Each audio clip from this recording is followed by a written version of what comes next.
It's the MythWits, a geek pop culture web series, broadcast live for video and audio podcasts. Watch us live at MythWits.com and find us on YouTube and iTunes, bringing you news and reviews about geek pop culture. We have comedy skits, play nerd-tastic games, and provide extensive on-location con coverage. And now, your hosts. All right, internets are go. Funny Bones engaged. The MythWits are go in 3, 2, 1.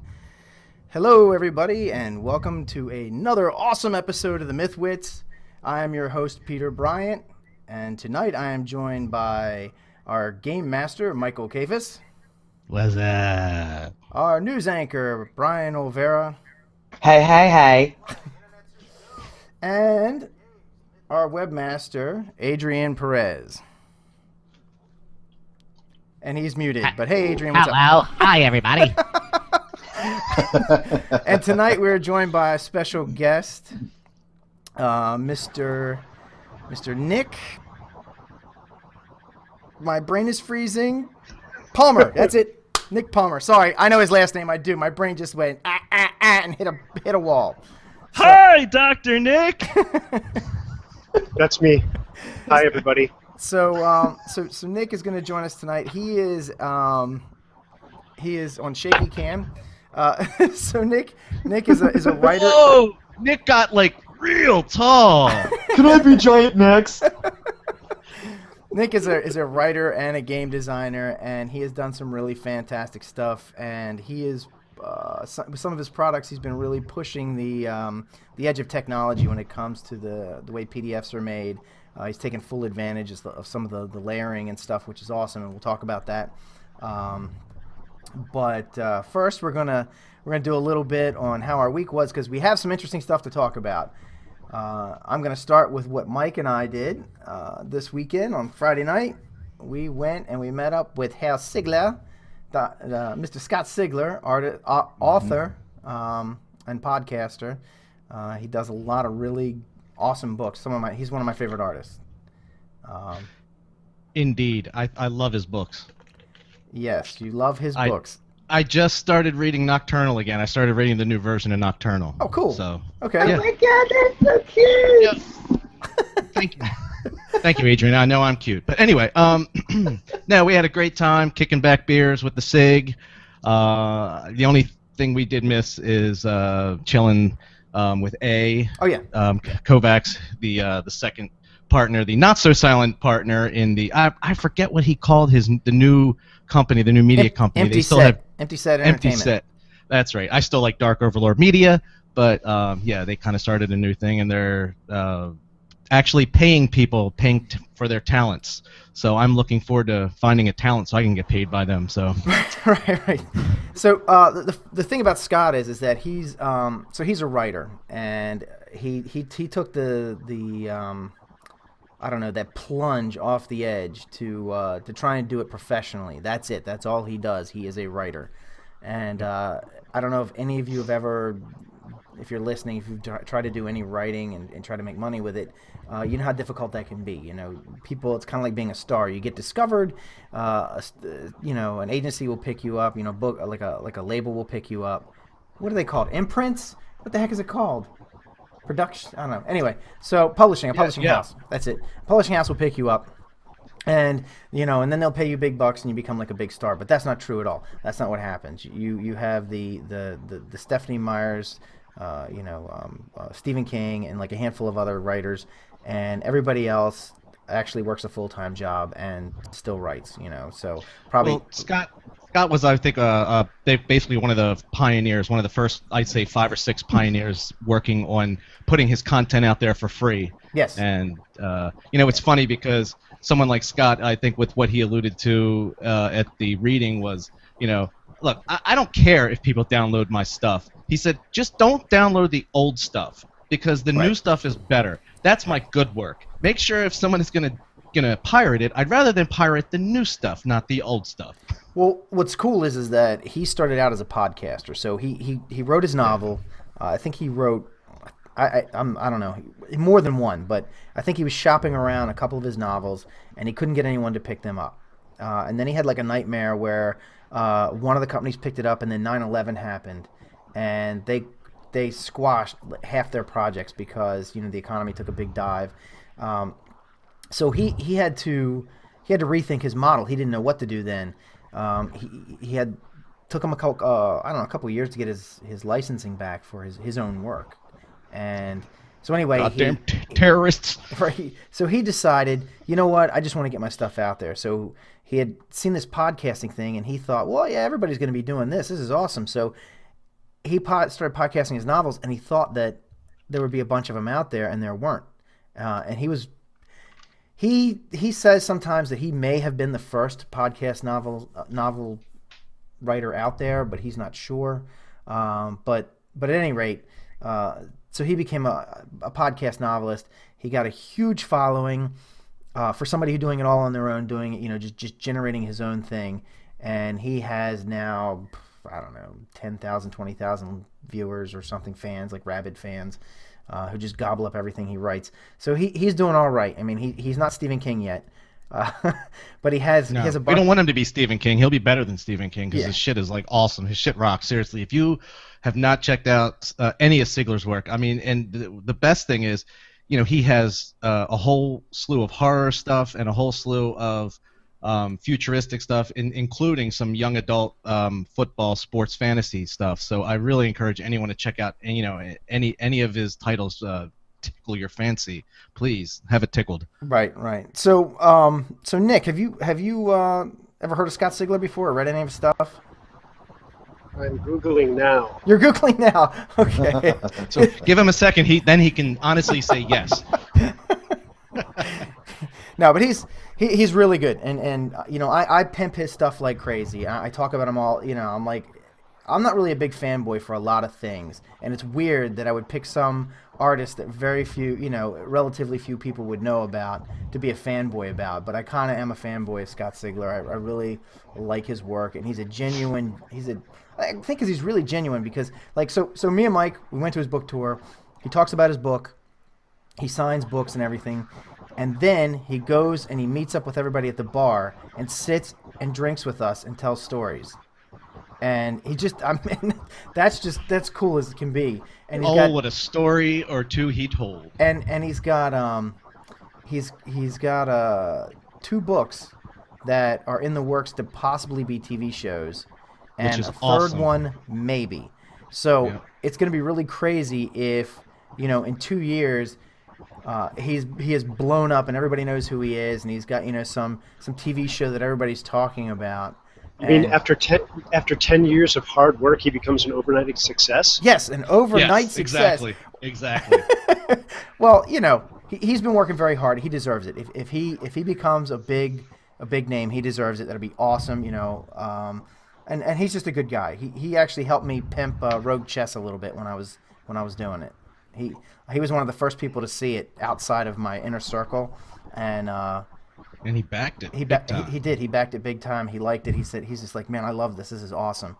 So he's just a good guy. Anyway, enough about Scott Sigler. This isn't the Scott Sigler show. This is the MythWits. We're going to interview Nick in just a little bit, but we're going to talk about some news. Brian has some news for us. Unless anybody else has anything. Does anybody else have anything? I finally started watching Attack on Titan, as most of you already know. That's big news. That's a good show. Man, it's funny before I watched it, people were like, prepare to cry, man. Prepare to fucking cry or cut yourself or whatever. This was me. After I watched 7 straight episodes, no break. I was on my ass for 4 hours watching Attack on Titan. And you guys saw Pulp Fiction, right? Yeah. Remember Phil Lamar during the scene when he shoots the guy eating the hamburger? He's like, oh fuck. No, he's like, oh fuck. Oh fuck. That's all he does. Shot Marvin in the face, man. That was man, me. You hit a bump. I was in the corner holding my head going, oh fuck. Oh fuck. Oh fuck. I didn't know what to do. Should I cry? Should I scream? I was like, what just happened? But yeah, it's crazy. Dear Lord. Right. I mean, I haven't watched a lot of anime since I graduated high school, and I started going back into it again for references for voiceover work, and Right. fucking A. Yeah, that's rough. Jesus. That's a rough show. So Damn. help me understand, because to be honest with you, and you know how I get most of my pop culture info from this show. So What's Attack on Titan? wow, it's like you knew what I was gonna say. You're in my head, dude. All right, Mike, you need a little volume, but yeah, okay, so Attack on Titan. We can't tell you anything about it other than because there's a Would you lot like would you like me to, just since I recently watched it, still fresh and burned into my skull? Yeah, well, Attack I'm on watching it Titan again. Huh? is a Japanese manga series written and illustrated by Hajime Isayama. That sounds like a yeah. That's Wow. Wikipedia tells you much. It's but Mike, there's a lot of twists and Idiot. turns to God. it, and it's vicious as shit. One thing we can tell you is they are not shy about killing people. The gore, man, I haven't seen so many deaths like that since Game of Thrones. Right? It's Hey! Jay says that you haven't seen Gundam Zeta, Brian. oh, don't He's listen. right. Don't listen to Jay and his Gundam stuff. The last Gundam thing I ever saw was G Gundam. Last Gundam I saw was Gundam Wing. Why is Jay gonna make me say it? I don't know. Gundam. Uh-oh. Oppa Gundam style. Whoop. Oh, stop. Oh, hey, guess what? What? Attack on Titan is on Hulu, so And I have Netflix, yep. I've just added it to my favorites queue. Dude, it is awesome. You're gonna. I mean, Does it happen to be on On any Netflix, on yeah. Netflix and just or? Yeah. go to It's Crunchyroll. on Netflix. Mike. No, on hold on. Ball's in my court now, son. Okay. All right. All right, there, Sonny. Go ahead, Sonny. So, Do your thing. Attack on Titan, you can catch it on Hulu, Netflix, Crunchyroll. I saw it on Netflix. Yeah. It's only out subbed. Funimation is dubbing it right now. So I don't know when we'll get to see that dubbed, but Hold on a sec. Time out. Are you saying You have to read. that I'm gonna have to read? Yep. Or you can wait. Hey Brian, will you dub it for me? Can I get a personal dub? Can a brother get a dub? I will say this. After watching that show, I don't even know if I want to audition for it, because I don't think I could keep a straight face Hey, wait a minute. reading the lines. It's We could have Adrian write music for it, you know. Wow, bop, bop, bop, bop, bop, bop, bop, bop, bop, bop, and he'd like dubbed. Oh no, that was terrible. Okay, never mind. Moving on. Hey, Crickets. Hey, Brian. Hey, have any, I don't know, news items for us? Huh? yeah, I got a Little bit couple of things. news, items. I got a tidbits? couple. Hey man, I got Anything a couple things. happening in Hold the movie or pop culture industry? Anything you wanna partake to, impart to us? If only I was there, I would physically strike you with my fist. I'd pay to see that. Give me my money, Brian. I want my news, Brian. Well, I'll give you your news, Mike. Anyways, so Empire Magazine is printing out special variant covers for the new X-Men movie. Oh. There are 25 covers, and they actually show you iconic characters in the upcoming movie. And, that's the good part. The bad part is... Quicksilver! Sorry. I'm sorry. Sorry, I said I couldn't hear you over Pete's cold. What? Go ahead. I'm sorry, Brian. Did I cut you off? In a manner of speaking, yeah. Go ahead. I'm sorry. The fuck did they do to Quicksilver? It's awful. The fuck did they... God fucking damn it. The fuck did they do to him? He's like, what is Oh, it? no. You know what? No. I got the picture. Okay, go I ahead. got the variant cover. Hold on All now. right, hold on. Go ahead. Hold on now. Screen share this motherfucker. What the fuck did they do to this bastard? Oh, look, it's emo silver. Oh. Nice. Oh. It's terrible. Actually, Brian, you might know this, but what is it with them trying to make everything like more futuristic, more? Oh, well, I can answer that because half the movie takes place in the future. Hang on. That's so. I mean, have you seen the preview for the new Powerpuff Girls? How bad that looks? No, I have not seen that yet. I watched it. Oh my god, it ruined childhood, literally. I watched Okay, it. wait a minute. Powderpuff Girls. ruined your childhood. Period. I mean, I don't understand. What does the sequel need to happen? Wait. Hold on. Before this train gets off track and hits an orphanage. Hold on, wait. The only thing Powerpuff Girls ruined for Adrian was some beach towels.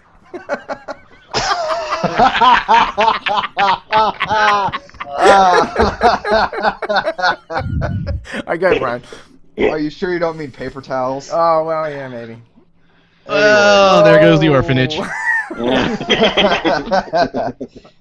All right, Brian, we're tired of looking at Quicksilver. All right, so hold on. I actually like Beast in this one. All right. It's the 70s. It's not bad. I don't know. He used to have an afro. How cool would it be if he had like a big blue afro? And There like you a go. gold chain. Oh my God, He'd be like, "Yo, I'm the Beast." it's like, hey, baby, I'm the Beast. God. It looked like John. Yeah, he needs some big ass lapel, or something. Yeah. It's like Oh, Ron God. Jeremy. Collar. I don't even want to say it, but look what Jay wrote on the chat. Whoever on there. Why don't you read it, Lord of the Why Chat? don't you read it, chat troll? I'm okay. I'm good. I'm good. No, you're not. You're not And reading of course, what we all want to see, Oh yeah. Jennifer Lawrence's Mystique. Something. Hey, see, now that's timeless. I was gonna say, for Beast, they could have for future Beast, they could just dye Ron Jeremy blue.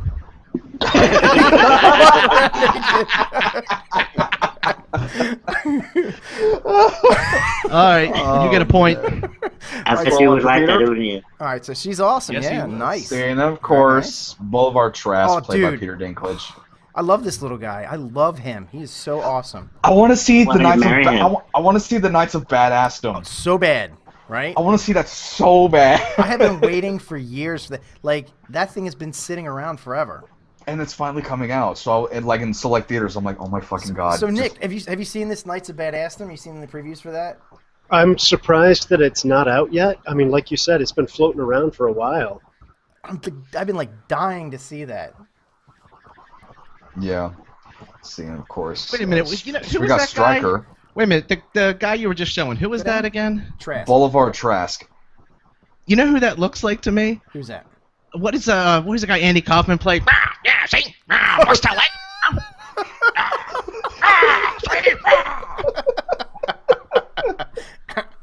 Oh yeah. Wow. God, What is his name? Come on, Nick. You got to know it. You're old like us. Yes, I know what you were referring to, but I do not recall the name. Can't think of his name. Yeah, but it was in the. They showed him prominently in the movie Man on the Moon. It was Andy Kaufman's alter ego, and Tony Clifton. Yeah, Tony Clifton. That's it. That's who he looks like. Come on. Yeah. Am I wrong? like a miniature Tony Clifton. Then of course we got Stryker. And anybody listening to the audio podcast, you have to go to IO9, Oh, and God. I guess Speaking what should of- they look at?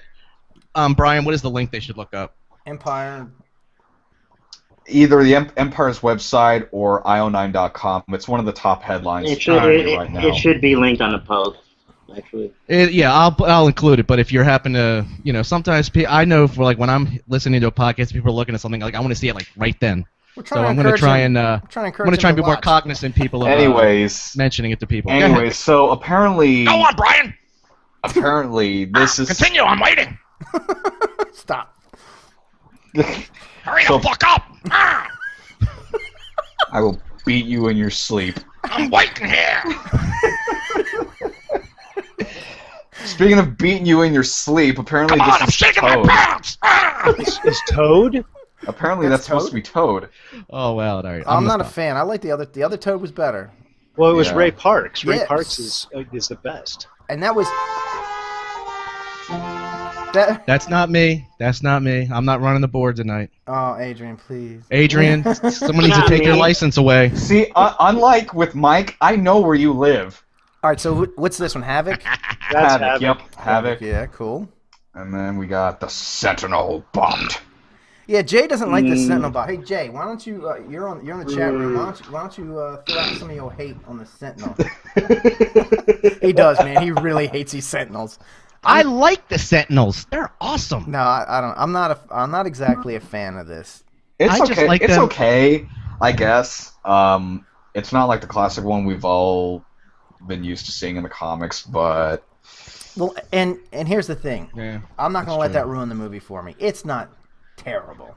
Especially when we know what it's gonna lead to. Apocalypse. Plus, we have to give it time because we're seeing these pictures now, and there he goes. I hate this design. There you go. On cue. But we haven't seen the movie yet, so we don't know. Comes out a week after Oh, yeah. Godzilla. We don't know what the final product is going to look like, and what it's going That to look is like in true. motion. So let's wait and see, because there's been things I've Yeah, hated we'll have to wait and before see. And I saw think it. I have some more here. Mystique, Beast, Quicksilver, Magneto, played by Michael Fassbender. God, you know what? I have a Wait. Did you say Michael Assbender? No, Fassbender. Oh. Now, I The have a old little conjurer. I have a little man crush on Michael Fassbender. Do A you? lot of people, do. especially film students, have a man crush on Michael Fassbender. He's What has badass. he played in? What else has he played in? He was Help me. in- He was great in Haywire with Gina Carano. Yes, and he was the best part of Prometheus. Yes, he Hmm. was. He was If David. there was anything good about Prometheus, it was him. Yep. A very wonderful actor. I actually saw him in an earlier flick he did called Shame. Okay, He's a very nice guy. Very Very nice. well-spoken he's actor. pretty. He's And of course, pretty mouth. of course, James Avery as Professor X. I like him as Professor X. What'd you guys think? I liked him as as young- Professor X. Uh, I mean, like you said, as a young Professor X. Uh-huh.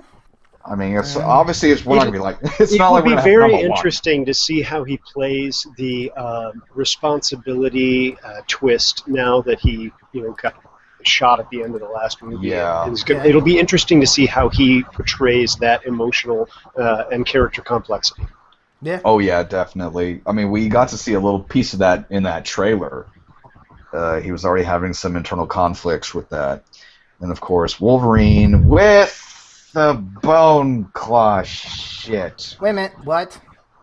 If you look closely, if you folks go to the link and look at this cover, Stop. It's the bone claw. Stop with the. remember. I hate those bone claws with a bloody passion.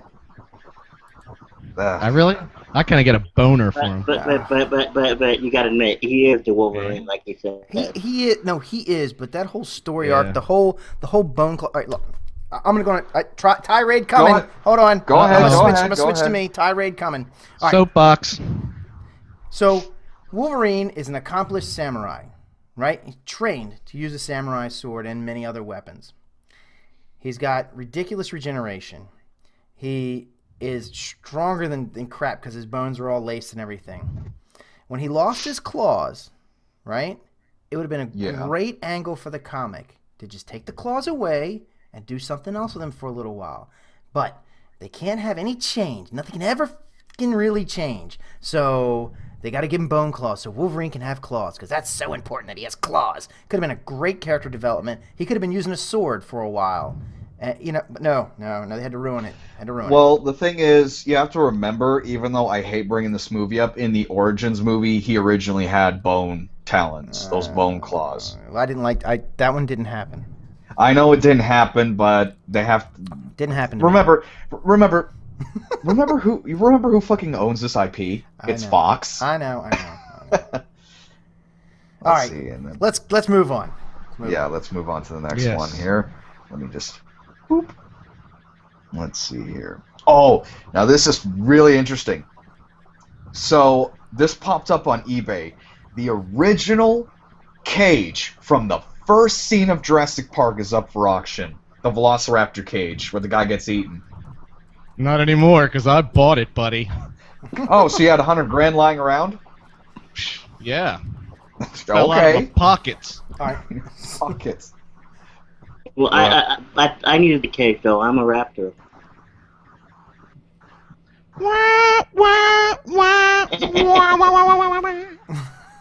Okay. So tell me more about this cage. Right.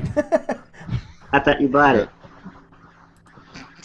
All right, so hold on. Let me go back to screen share because I'm just gonna. Let's see, 'cause we're hitting a wall here. Yeah, hold on. Yeah, we're hitting a wall, and it's So not. you're hitting right. a cage. The cage So- wall. Hold on now. And let's see. Well, it's not letting me do it, but I have the specs of it pulled up anyways. So it actually comes with the whole rig itself. It even comes with the poles to latch it onto the forklifts. Okay. You know how it was loaded onto a forklift? So it's the whole set. It's got everything. It has the wear and tear of 1994. Okay. This thing did not age gracefully, but you know. So if we put Adrian in, and he might get out. Yeah. Okay. All right. Adrian went through a glass and metal door. Adrian went through a glass and metal door. I don't think a wooden cage is gonna hold him. Hey, I wasn't myself, okay? Yeah, you were drunk. Big surprise. All right.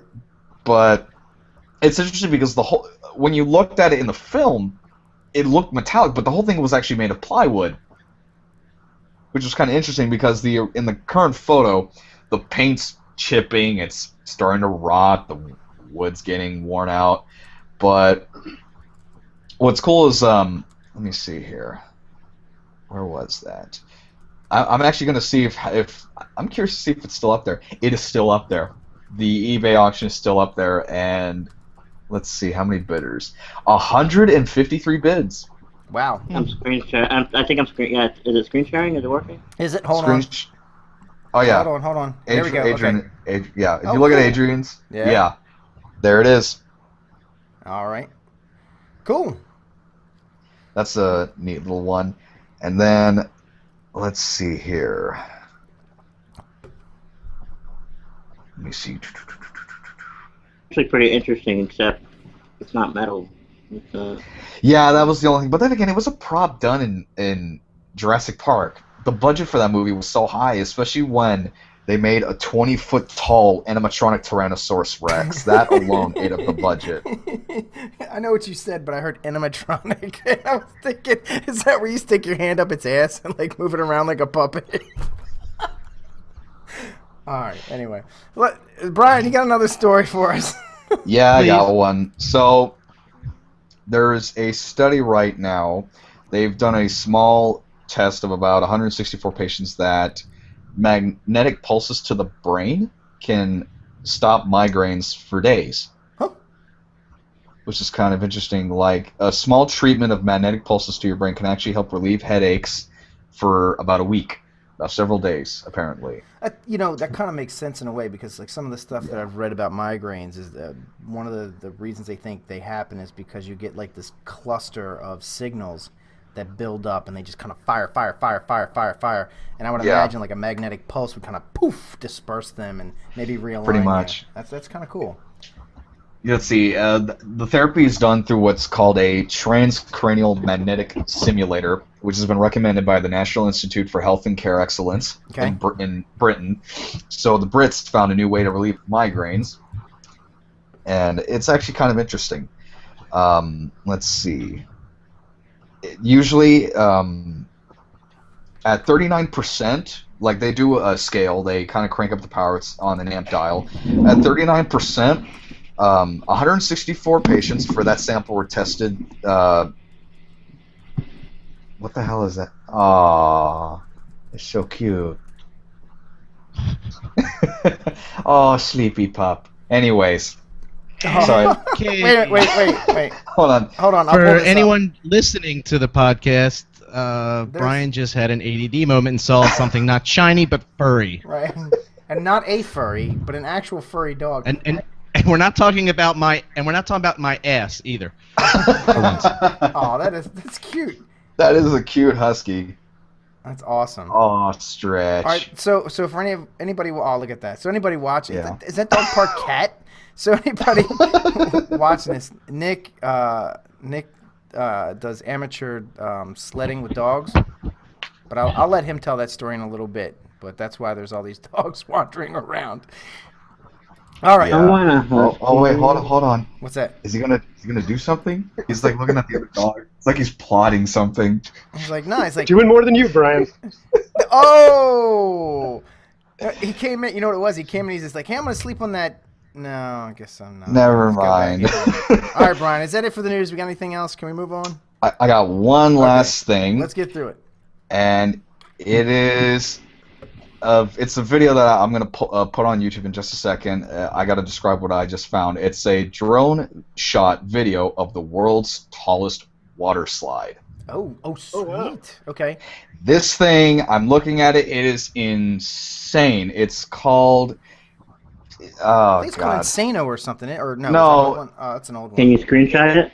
I'm about to share it in a second. It's called the Verrückt. It's German. 17 stories high. Nice. Dear Lord, that is frightening. And besides, I think a video would do better justice. So let me just grab that Let's roll that real quick. and And is this Roll that ready to beautiful our little bean footage. YouTube? Yes, go to your YouTube app. Ooh, okay. that video playlist. Oops. Brian.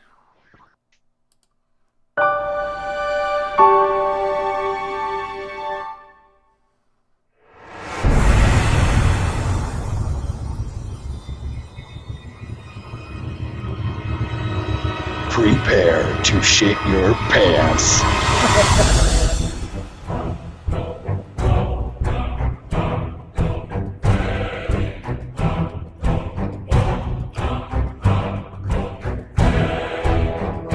No, not gonna happen. Not gonna happen. Dear Lord, that is frightening. Oh, my balls are crawling up in me. God. Oh my God. Shit.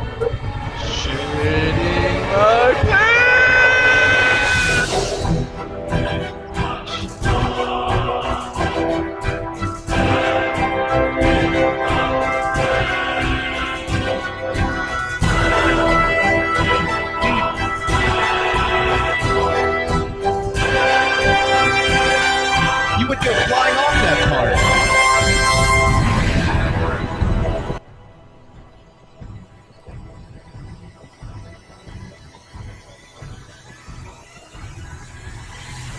Are they gonna show a ride? Kansas City. What? Yeah. All right, Kansas City. So Kansas has the world's tallest water slide No. at 7 stories. You're not going to see anybody go down that because nobody is stupid enough to. I'd do it. Oh, No, yeah. I take that back. There are people. It was funny. It says you and 3 friends. I'm like, hey, the MythWits can get on the ride. Yeah. Not it. It's just Yeah. If I were to get on that,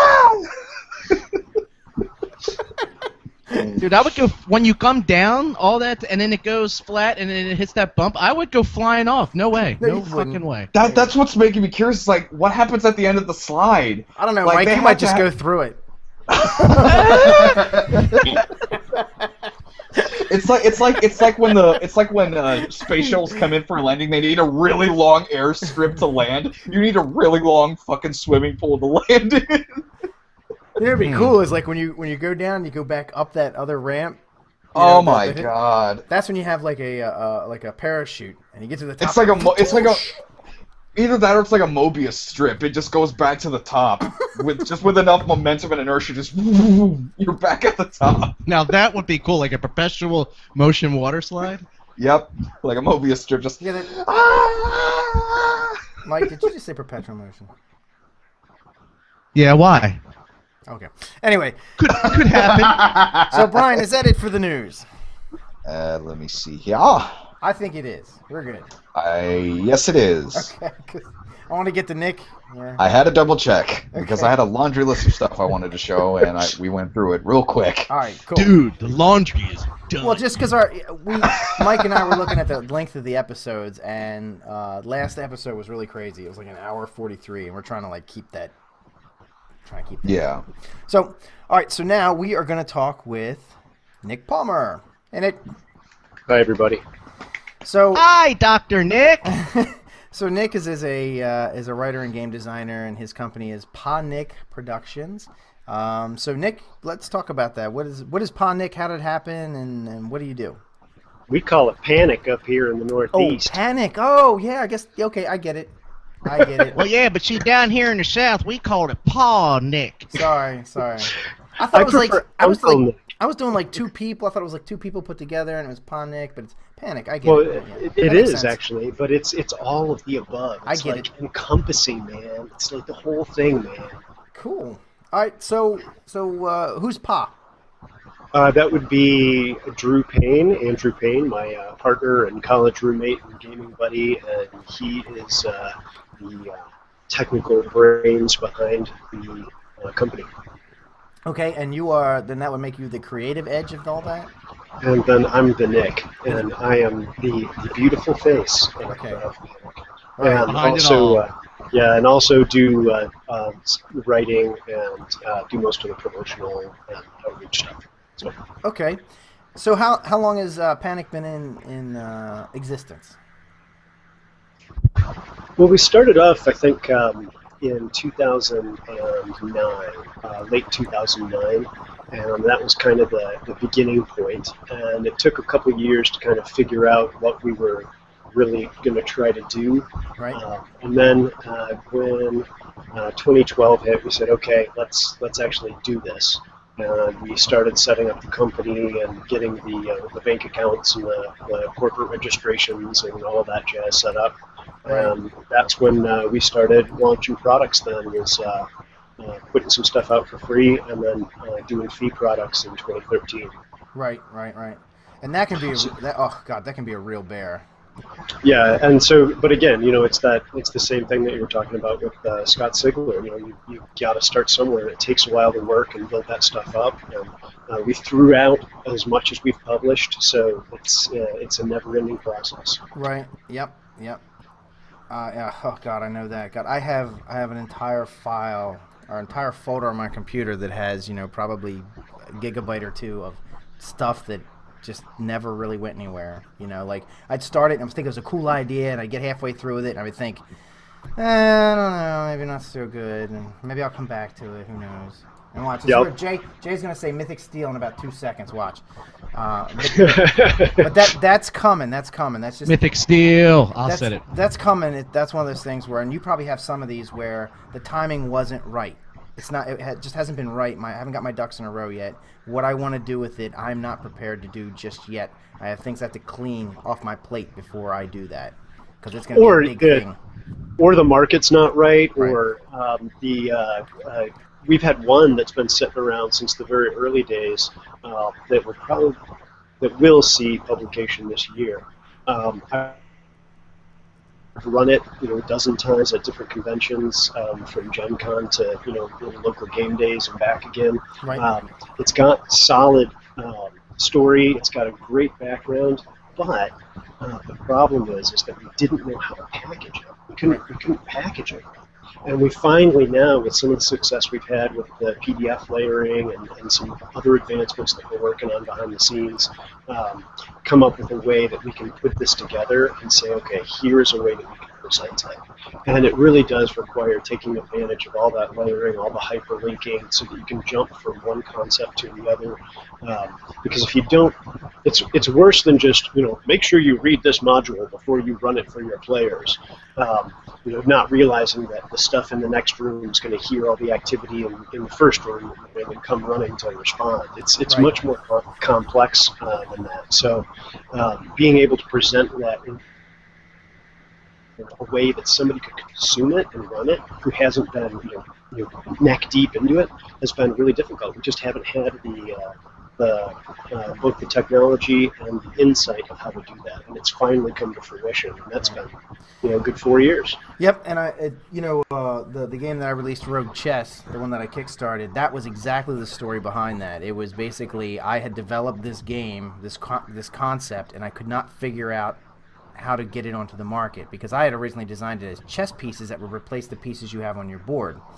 But you can imagine the logistics behind that. I got to make all these different chess pieces. I got to have them manufactured. How do I package them? How do I distribute? And then Game Crafter came along, and I wanted to do a card game, so I did Cube of Death. And then when I was in the middle of that, I was thinking, I could do Rogue Chess as cards. I was like, and then it came to me. I was like, I just have to change a little bit of the concept, but the core idea is there. And I was like, I can do this now, and then Dude, boom. I remember it was like 7, 8 years ago when you first hit me with that idea, and even back then, even it was just the pieces themselves, I was stoked for it. But then when you were like, dude, I got an idea for the cards, I was like, even better. Right. Yeah. And I think sometimes things like that translate when you're able to do something in a card form as opposed to a very physical form. It can be more electronic. It can it's be easier for marketing as well as better amount of people playing it and things like that. So yeah, and that's one of the biggest things that when I try to explain to people what this business is about, what I do when I'm not at the office and not running dogs.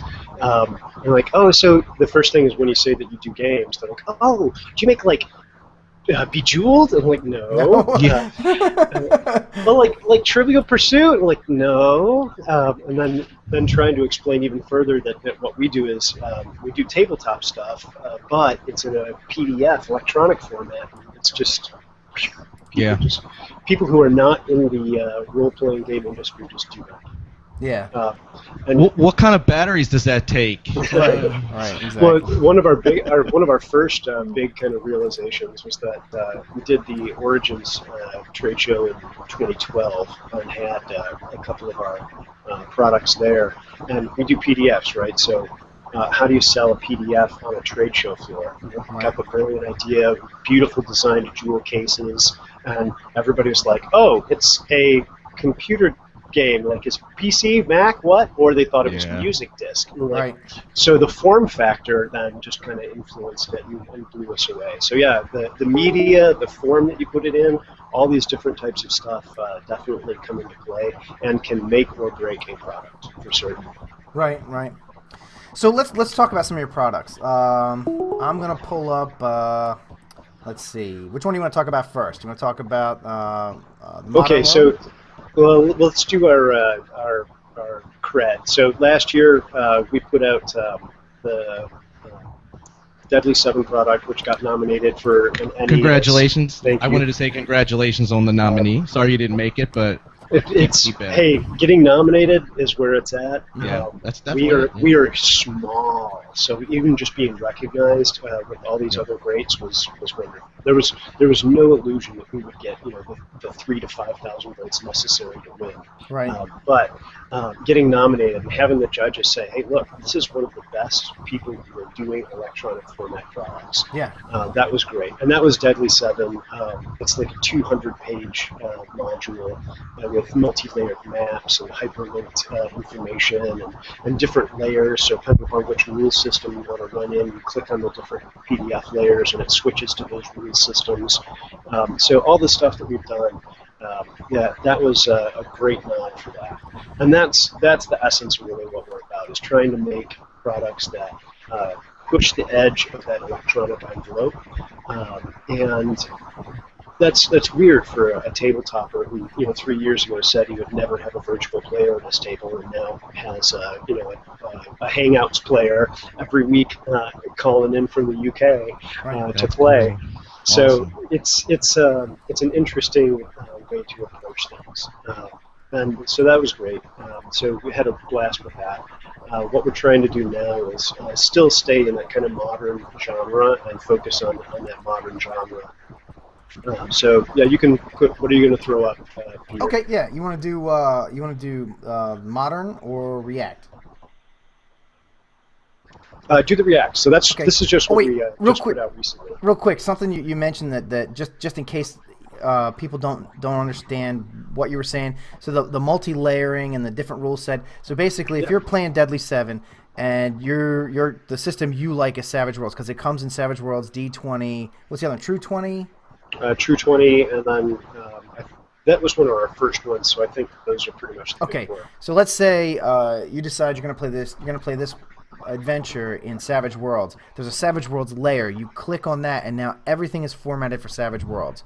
All that really is amazing. All your actually. encounters, everything You know what? like that. And then when but if you want to play, let's say you play it, and then you decide, oh, you know what? I want to run this again later on, but I'm gonna run it D20. Boom! You just click on that layer, and now it's D20. Right. So that's really really cool. and the map layers and everything works the same way. So if you want all your labels on your maps, you click the label for that. If you want to remove all the cars and the extraneous terrain and stuff, you click on that. That's it. One of the cool things in there that kind of shows the power of this is there is clue cards for when the players are out investigating some of the scenarios that we're in. So the GM can print out these clue cards, and then you change the layer on it.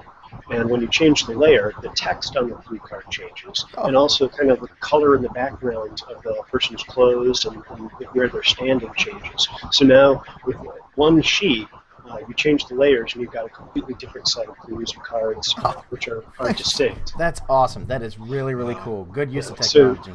So that's the kind of stuff that we're trying to do. All right, okay, I'm sorry.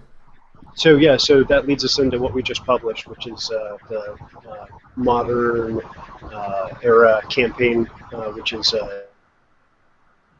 React book, and this is an upgrade from what we put out last year. This is the 1.1 version. Okay. So I don't know if you can. So I got React up. Oh, you do? Yes. Well, you can't see it. It's in the stream. It's in the live feed. You'll see it later when you look at it. Okay. So that's why no one was able to see my cute stretching dogs. No, they were. I showed them. Okay. I showed them. Oh, thank you. I have you'll see this later, but there's a window on when you're looking at it on the right hand side that has all the stuff we're talking about. So those graphics you sent me, I preloaded them. So as we talk about them, I click on them, people can see them. Oh, you're amazing. You're yeah, a wizard. It's all fancy. When our technology works, it's awesome. But when it doesn't, it sucks! So anyway, go ahead. React. Peter, so you see Peter almost killing people. Yeah, my head almost exploded. It doesn't work. Right, go ahead. So React is our good guy modern day group. They are very clearly just the good guys. They're out to try to save the world and make the world a better place. So this is our kind of campaign setting. It's modern day. The highs are higher, the lows are lower. So places that are in tumult are going to be very bad, and places that are doing good things are going to be doing really great things. Okay. And that's kind of how the players fall into it, is that they're trying to become part of this group and work as part of this group and develop and grow in. Essentially what's happening is the world is becoming a little less stable because of the little pinholes into other dimensions are popping up, causing anomalies, psychic powers cause the stability of the world to shift a little bit. And what we've done in this version is put in some very clear charts and graphs of how that kind of affects the specific areas that end up having dimensional instabilities. And so these dimensional instabilities start causing mutations, and there are also artifacts and other devices that exist around the world that cause dimensional instabilities and people to mutate. So now you've got folks that are starting to change. There's a couple of different lines of mutations that happen. There's the Piscean line, where people take on more fish and water-based mutations, and then there's an anthrophage line where people kind of become carnivorous beast-type people, and then there's just generic mutations that can happen as well. Okay. So all this stuff happens, and the players are out there just trying to keep the world sane and stable. So is this like a supers game, like a low-level supers game, or? I would say that it would qualify as that, sure, but the players are going to be more Watchmen-oriented superheroes as opposed to more Wildcats. Gotcha. or indie comic superheroes. Oh, good. I like that already. Yeah. Nobody's flying around with capes. Okay. But somebody. No tights. No. Well, only if they're like doing the sneaky in, with the sneak suit, like a stealth suit or something. Well, I'm good at the sneaky in. I've stayed there many a night. I could see you there. Yeah. I think I had the room next to you. You kept banging on the adjoining door, but I didn't. Yes, you did. Yeah. I'm sneaking in on you. Sneaking in on you. All right, that's cool. So, but this is for Fate. Well, that's the cover that we sent you, but this Okay. this version actually comes with 7 different systems. So there's Fate, my Dr. Nick's Happy Fun Fudge, which is a very light version of Fudge. It's even lighter than Fate is. Dr. Nick, I'm sorry, because I am a little bit ignorant on this whole fudge thing, and can you explain a little bit about this? Maybe there are other people out there that aren't quite familiar with that as well. Like the whole, I mean, I know that it's its own system, and I actually know I was at RPG and I saw you had a kind of your 5-page take on it. Could you kind of explain that a little bit for me? Sure. So Fudge is a great system. It was actually one of the first open source systems that was put out there for everyone to take and use. Another New Hampshire native, Stephen O'Sullivan, originally published it, and Grey Ghost Games kind of picked it up and ran with it. It is a very frame-oriented system. So they give you a basic set of standards that you can then apply to whatever genre or type of game you want to play. And part of the key deal with it is to, if you don't like the way something works or something pops up, is to just fudge it. You know, just go with the game and keep the game rolling. Okay. Now, what is the dice system all about? With the it's this only is a 1, 0, 1, or 0, -1 or something? Yeah, so what O'Sullivan did is he played with all these different probability charts, and he ended up really liking the kind of 4d6 spread of probability in terms of results, because what it gives, or actually I'm sorry, like 4d3 is essentially kind of what it is, results, and what that gives you is a very, very powerful bell curve in terms of probability, much more bell curvy even than the 3d6 one. Okay. And what the dice do is they either give you a negative, a flat or 0, or a plus. And you roll 4 of these dice, so you can have anywhere from a -4 to a +4. Which are almost like a standard deviation kind of a thing. Exactly, basically. exactly. Gotcha. But the Okay. likelihood of getting -4 or +4 is very, very slim. And the likelihood of getting 0 is very, very probable. Gotcha. So when interesting stuff happens, it's rare and it's really interesting. But most of the time what you're dealing with is the character's raw ability.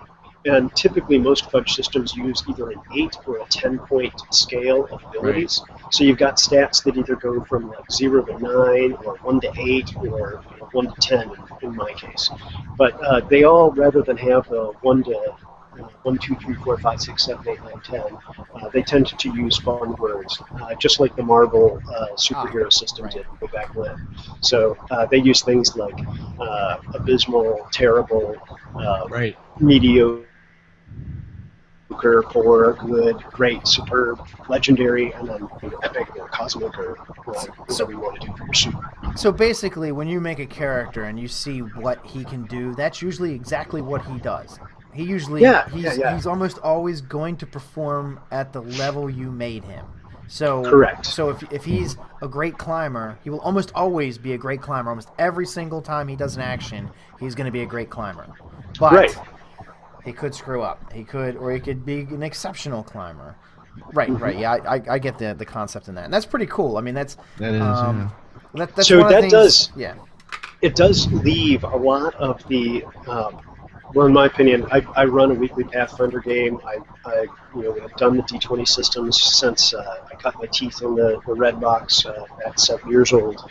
But that probability of 1 to 20 is really, really big. It's also very, very random. Even if you have plus whatever in your skills or bonuses or whatever the case may be, but it's huge. So for this, it stabilizes that and reduces it down, and it really makes the characters. Who have been kitted out to do things tend to really do those things. And I think, from my opinion, it allows the players to really develop an interesting ROLE character and base of skills and expertise that allows those characters to really shine. And that's what I like. Well, Nick, that's one of the big reasons. There's several reasons why I don't play D20. Okay, I started with D&D as well. I started with AD&D back in 1980. So, first edition. So I played D&D for quite a while, and I got away from it. And we tried to go back to it, and we just can't. We've never been able to bring ourselves to go back to it because I really, really, really dislike the D20 because it just seems like, hey, I'm a great fighter, and then the dice just murder you, and you're left with, this is crazy. I look stupid, and I made this great fighter. Why wasn't he a great fighter? I mean, I don't mind losing once in a while, but I look like a fool, and it wasn't me. I played the game properly. I played in character. I made good decisions, and the dice just tore me up. And that definitely can happen. That can totally happen. And it's kind of disappointing. I mean, it's really disappointing, actually. Well, yeah, as a player, that can be very frustrating. And this is where, as a GM and a game master, you have to really have a social contract in place that allows you to either adhere to that and say, this is the way that it is, or you have to have a way to approach things and say, you know what, that's what the dice roll, this is really how it's going to go. And that's something that you have to establish with you. Yeah. And like I said, my weekly game that I run right now is a Pathfinder fantasy game. And that's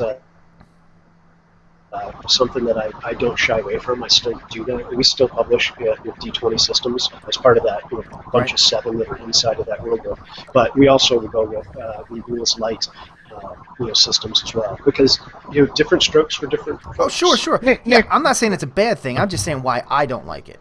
Right. Go ahead, Mike. Nick, what is your favorite system? The favorite system you've ever played? What would you say that was or is? I would go with some of the there is no system games that typically manifest in really good theatrical LARPs, and those are my favorite systems. The less rules that are there, the less stuff that you have to think about, and you're just focusing solely on character. Those are the systems that I prefer.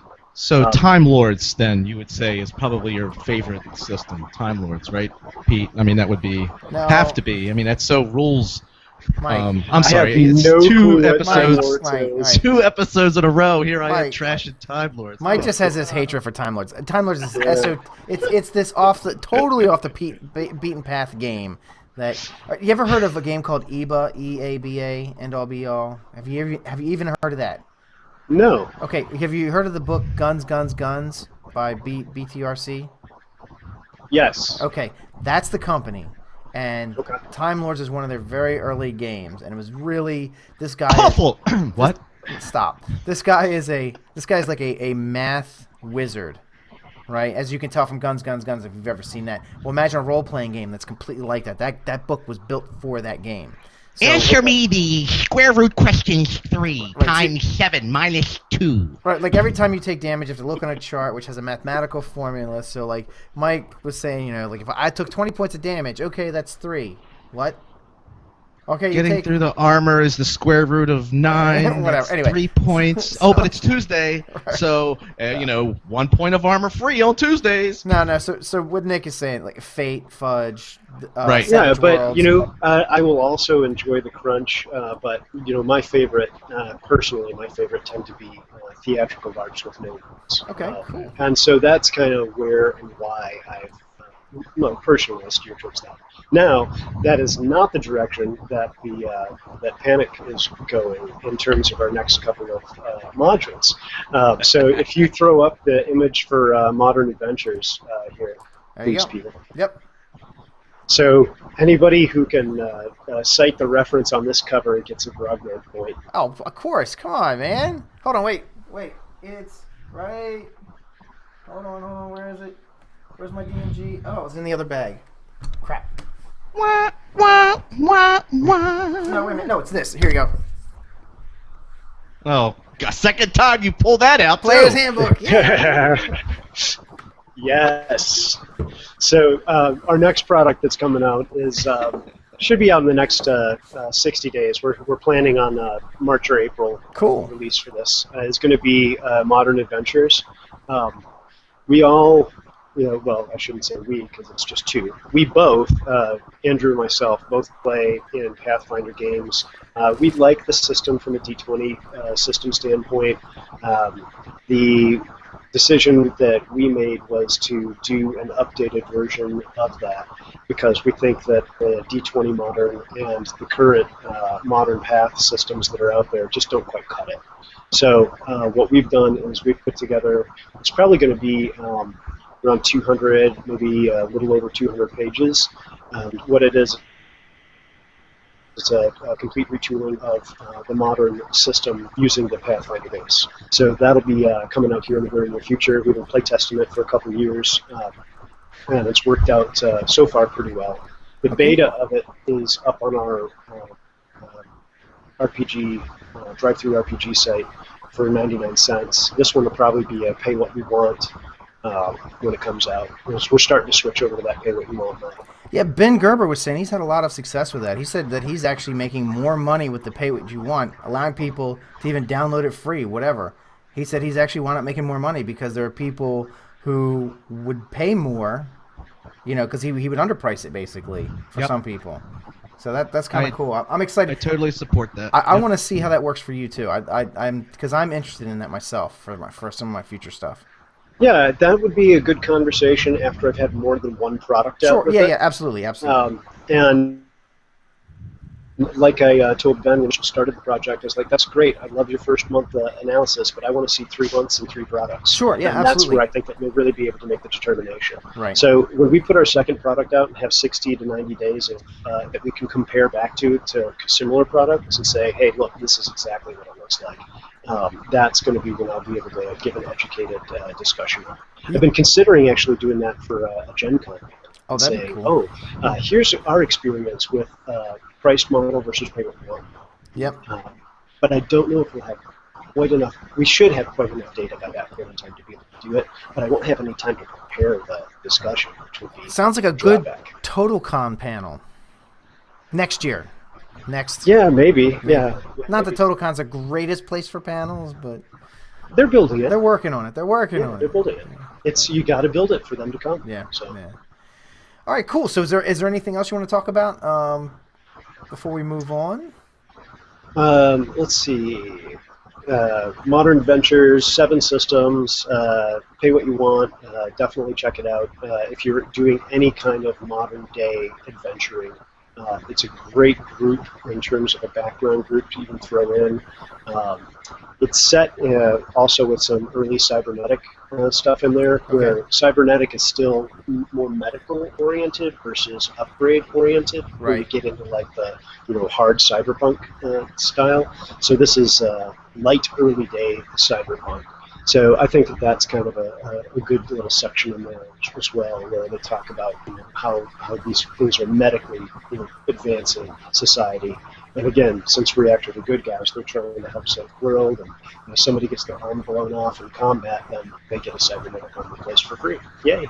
Okay. So cool. in this, one question there, in your the writings you have with your worlds, are you doing any kind of more darker, like the Cthulhu kind of stuff? Well, there are these things called black stones, and cults are one of the leading causes of dimensional instabilities. So yeah, there's this so there's these black stones that exist, and we've got a writer working on a module right now which is centered around one of these stones. Right now they're just a story element that's recommended to be used. So we will be putting out a module sometime later this year that deals with uncovering, discovering, and really kind of getting into the whole black stone thing.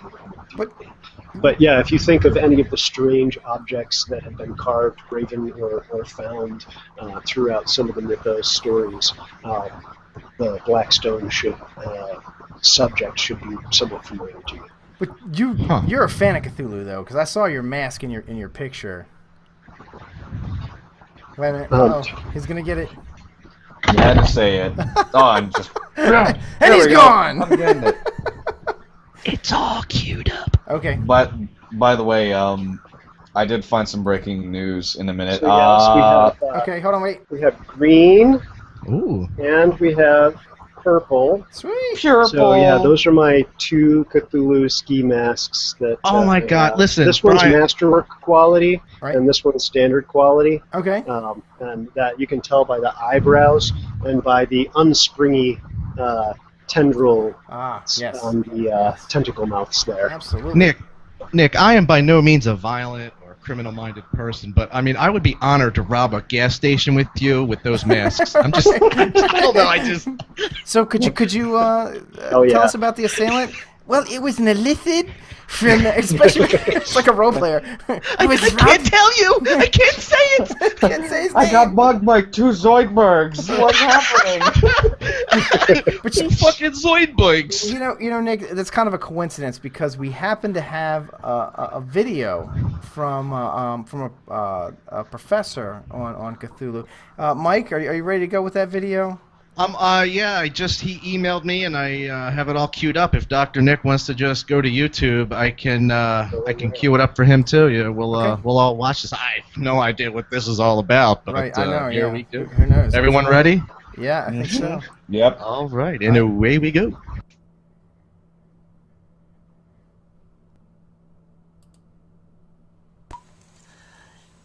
In a psychiatrist's office, far, far away in a far-off world, there's a line of people who need help. Lots of people. Lots of special people. Lots of special people. So what appears to be the problem? Something's wrong with the master. He's too happy. Well, where did it all start? It all started with those ponies.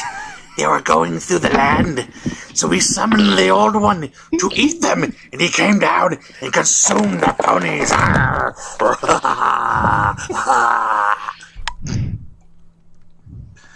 But the next day, he was acting very strange. Be my friend. Friendship is magic, even by my standards. Oh, I love you, minions. Let me slobber you with my tentacles. Oh, well. Sounds like you have a case of ponyitis. Ponyitis? What is that? It's when you're around My Little Ponies too much.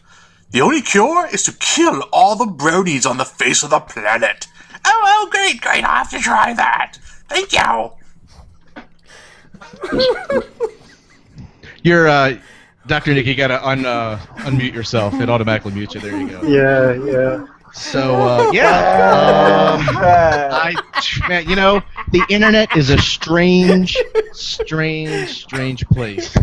Who knows how these things happen? Yeah, I know. Just I out of nowhere. Oh, boy. I'm sorry. We have to, you know what we have to do now? We have to come up with like you've just been Libby'd.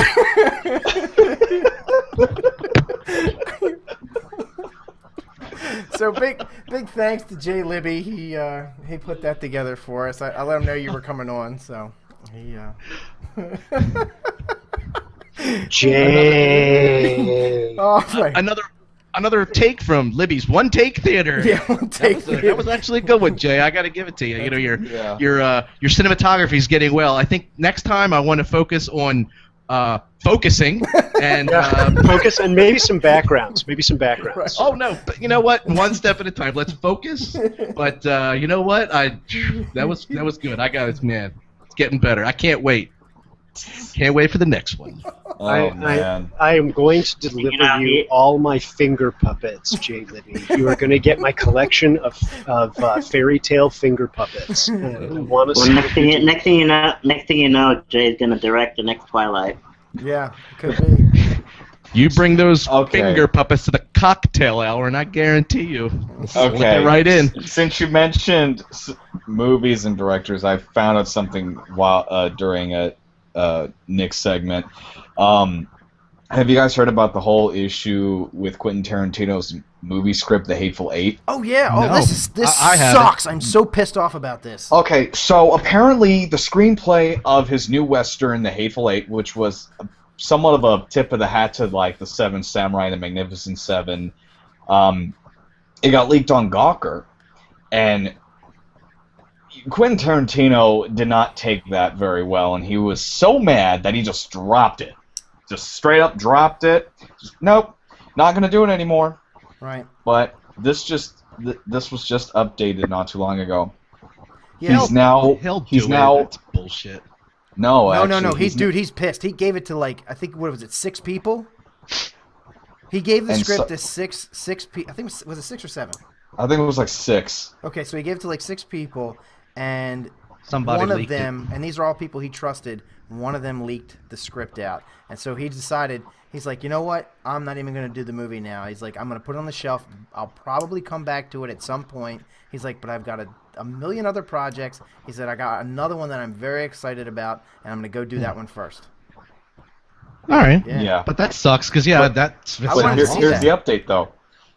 Yeah. Here's the update. He's suing Gawker. Oh. What? Oh.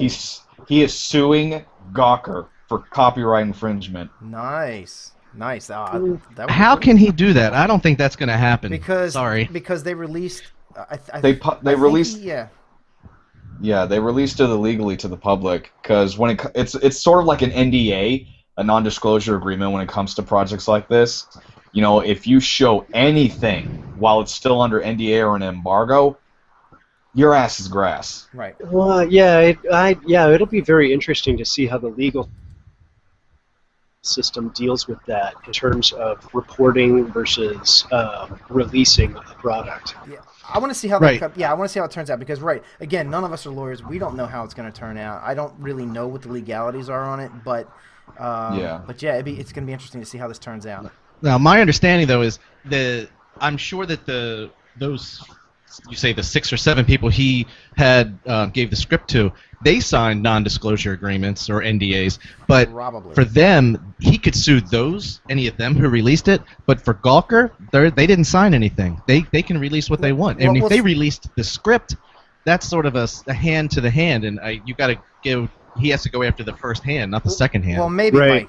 Mike. It depends on what he's suing them for. He might be suing them to give up the person that gave it to them, or that might be it. It's just pressure to rat out whoever. Yeah. Because because Gawker recently replied, and it was submitted to the website under an anonymous person, and they don't know who it was. They don't know who it was exactly. So. It's just interesting because it sucks. As a hobbyist writer, whenever I'm not ready to release something and I tell someone and they mention it, I'm like, the fuck, dude, it's not ready yet. Right. It's aggravating. I have friends who are film majors and they've shared some stuff with me. I don't utter a peep.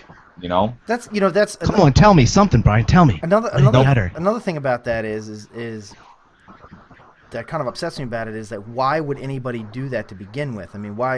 I don't understand why people are into that. Like, for example, even though I could go read it now because it was up, I could probably find it somewhere. I don't want to read it because I'm hoping he'll make the movie and then I'll be surprised. Right. I don't like spoilers. Like, we won't do spoilers on this show because I hate that. I don't know what our rule's going to be, but we got to give it some amount of time. If a movie's like 3 years old, okay, fine. But anyway, so is there anything else on that, Brian? Let me see here, because this literally just popped up. Let me see here. We're about an hour. All right, so Nick, why don't you? I'll let you continue, and I'll let you know if anything pops up. Okay. So Nick, why don't you tell people where they can find you, where they can buy your stuff, and what they should be looking for in the future? Right on. So we're at paNikProductions.com. Can you show our fancy logo? I got it. It's up. Yep. Oh, yay! Go to paNikProductions.com. That's got a little blog, and my favorite part of it is the Who We Are part, where it tells you my secret history as being actually an evolved monkey. Okay.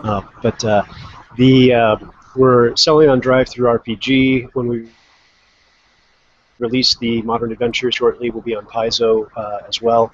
Possibly the D20 PFRD.com store as well. We'll see how that stuff goes. But mostly Drive-Thru RPG is our main storefront for the PDFs. Mm-hmm. The things that you can look forward to, again, the Modern Pathfinder adventures coming shortly with the old school Player's Handbook cover reference. Thank you for pulling that out. Appreciate that. Yep. And we've got a couple other things slated, including some updates with more systems included for our previous products. The Hawaiian Adventure story called Mouth of Milu will be coming out later this year. Cool. And we're working on that Black Stone adventure with another writer as well. Sweet. Excellent stuff. Good. And Nick, I'll tell you. All right, so I'll give you a personal endorsement here. I have the Deadly Seven, and I have not dug into it yet. But from what I saw, I flipped through it, so I just kind of breezed through it. It looks great. I have Caravan, and I have read that, and it is an awesome. Oh, we didn't talk about Caravan. Caravan's another adventure that Nick wrote with our paNik through paNik Productions that has the layered stuff in it, and it's awesome. It's a very good module. It takes place in the ancient Mesopotamia. Yeah. So yeah, Bronze Age. That's our fantasy one. We'll probably go back to fantasy after we kind of do a few more products on the modern side. Right. But that'll probably be 2015 before we go back to fantasy. Right. And it's great. It's great, and I love the way you use the layering and it's fantastic. And if you've never used a PDF that has this kind of stuff in it, it's awesome. It's very it's too neat. You'll start getting spoiled with it. At some point you're gonna be like, why doesn't every module do this? It's like I want to be able to turn this off. Because I mean, like you were saying with the maps, with the layering on that, so you could print out the player's map, and then have the game master's map, and it's the same map. You just turn on the labels or the encounters or whatever. Exactly. Yeah, and even just something as simple as saying like, oh, here in this part of the story, you're talking about this character, and the character's name is linked. So you click on it, it takes you right to the end of this character stats, and it gives you all their information right there. Yep. Like, oh, that's what I'm looking for. Yeah. Yeah. I like it. Yeah, little things like that just make the whole product flow better. Yep, absolutely. Definitely. So, and Nick, and the artwork and everything. Who's your artist? Do you hire? I guess you hire out, or? Yeah, we do a variety of different artists. Andrew does most of our basic illustrations. Then we have a couple of guys that we use for our cover art, and in the past we've also used our local. The Center for Cartoon Studies is located just across the river in White River Junction, Vermont, from where I live. Okay. So we've used some of the students at the Center for Cartoon Studies to do some illustrations for us as well. Sweet. But our feel is definitely comic book kind of art feel. Like that's the feel that we're going for. That's the tone that we want to get. Right.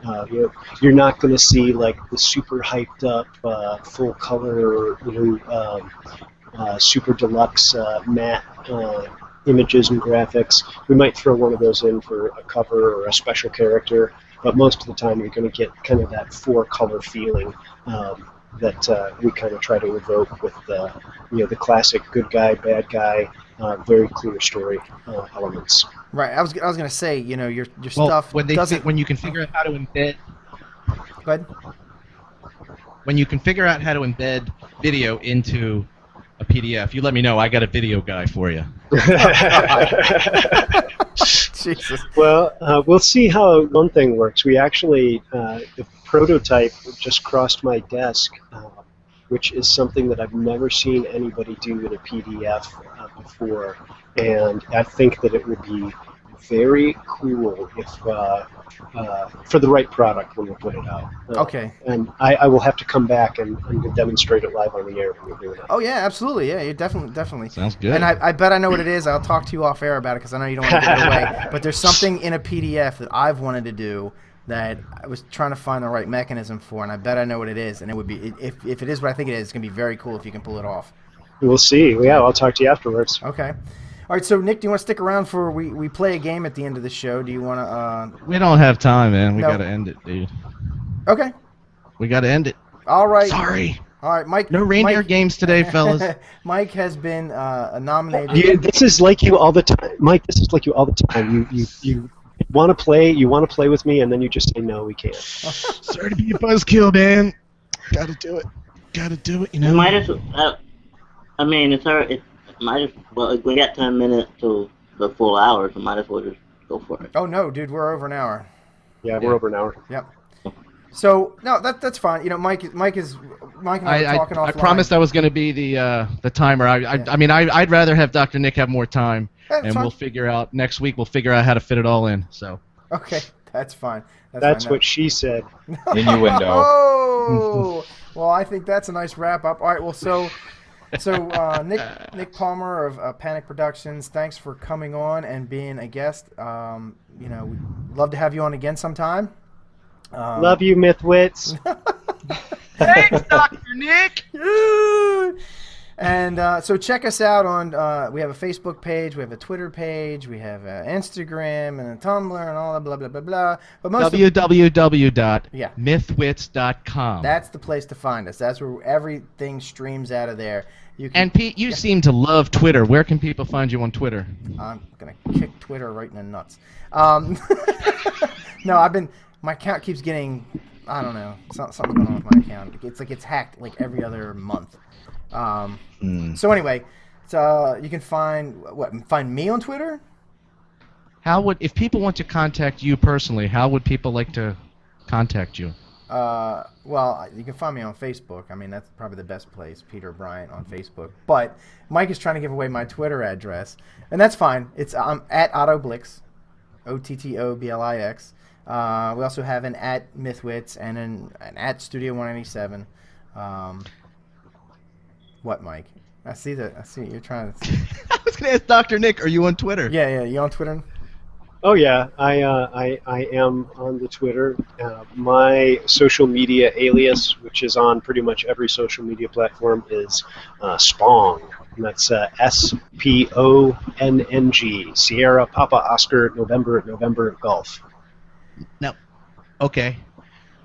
I was going to try and bring in that bit. No, Pete, that bit's not ready. That bit's not ready.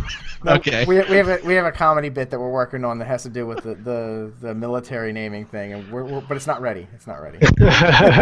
So they did just recently update it. Okay. The Tarantino story. So it looks like Gawker is fighting back. They are going to fight back. They should. I understand. Yeah, they should. So this will be interesting because John Cook, guys in charge of Gawker, said contributory infringement, which is the proper term, I misspoke, is a legal theory that has traditionally been deployed against file-sharing sites and search engines, venues that explicitly exist as directories to copyright content. Gawker and Defamer are news sites, and our publication of the link was clearly connected to our goal of informing readers about things they care about. As far as I can tell, but I'm no lawyer, no claim of contributory infringement has prevailed in the U.S. over a news story, so we'll be fighting this one. All right, we'll see. So Tarantino and Gawker are gonna butt heads in court. And you'll. What side are you on? I don't know. Hey, you know what? That's a good thing. Go on our Facebook page and our Twitter. Let us know how you feel. Take sides and have a little nerd rant either way. But we're way to show the enthusiasm there, Peter. No, I don't know. Just go talk about it someplace. I can't. Get off my lawn! I'm not. Well, I can't take sides because I can see both sides of this. I'd like to see where it goes legally. We'll see how this goes. As far as I'm concerned, in this one, I think I just want to see where the law prevails on it because I think that's the best way to go about it. Yeah. I see where it goes legally. 2 men and a poodle. Sorry. Okay. Couldn't help it. All right, so let's wrap the show up. Mike, why don't you take us out? These hands, they look so strong. I couldn't hold them. They were taken. And that is the MythWits. We'll see you all next week.